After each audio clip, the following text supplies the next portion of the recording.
was there something you needed?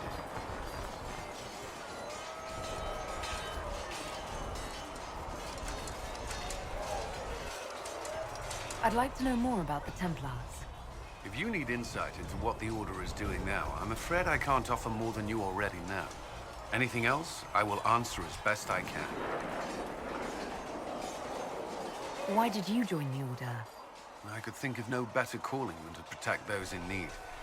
I used to beg the Templars as our local chantry to teach me. At first, they merely humored me. I must have shown promise, or at least a willingness to learn. The Knight Captain spoke to my parents on my behalf. They agreed to send me for training. I was 13 when I left home. 13? That's still so young. I wasn't the youngest there. Some children are promised to the Order at infancy. Still, I didn't take on full responsibilities until I was 18. The Order sees you trained and educated first. And what about your family? Did you miss them? Of course. But there were many my age who felt the same. We learned to look out for one another.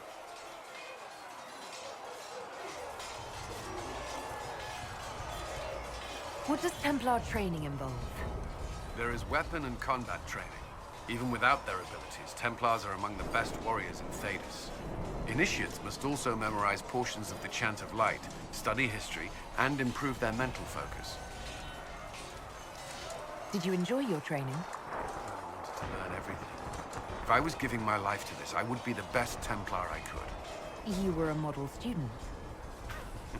I wanted to be. I wasn't always successful. Watching a candle burn down while reciting the Chant of Transfigurations wasn't the most exciting task. And I admit, my mind sometimes wandered. Do the Templars do anything besides hunt mages? Templars protect against the dangers of magic. Before the Order left the Chantry, that meant serving in a circle. They were also tasked with tracking apostates or fighting demons inevitably summoned by the weak or malicious. What do you think of mages? Are they all a threat? I've seen the suffering magic can inflict. I've treated mages with distrust because of it, at times without cause. That was unworthy of me. I will try not to do so here. Not that I want mages moving through our base completely unchecked. We need safeguards in place to protect people, including mages, from possession, at least.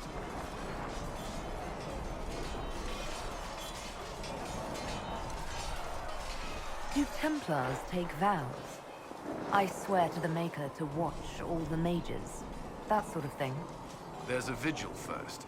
You're meant to be at peace during that time, but your life is about to change. When it's over, you give yourself to a life of service. That's when you're given a filter, your first draft of Lyrium and its power. As Templars, we are not to seek wealth or acknowledgement. Our lives belong to the Maker and the path we have chosen. A life of service and sacrifice. Are Templars also expected to give up physical temptations? Physical? Why... why would you... That's not expected. Templars can marry, although there are rules around it, and the Order must grant permission. Some may choose to give up more to prove their devotion, but it's not required. Have you? Me? No. I've taken no such vows. Maker's breath. Can we speak of something else? You've lived in the Circle. What was a typical day for a Templar there? Typical. The last time I was in a circle was right before it fell apart. Nothing was typical.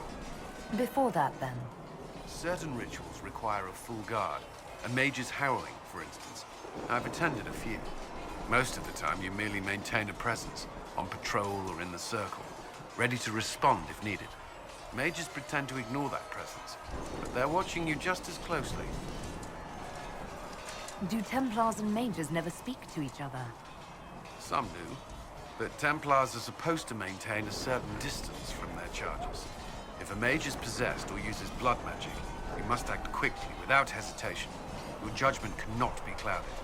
Of course, ignoring one another does nothing to foster understanding.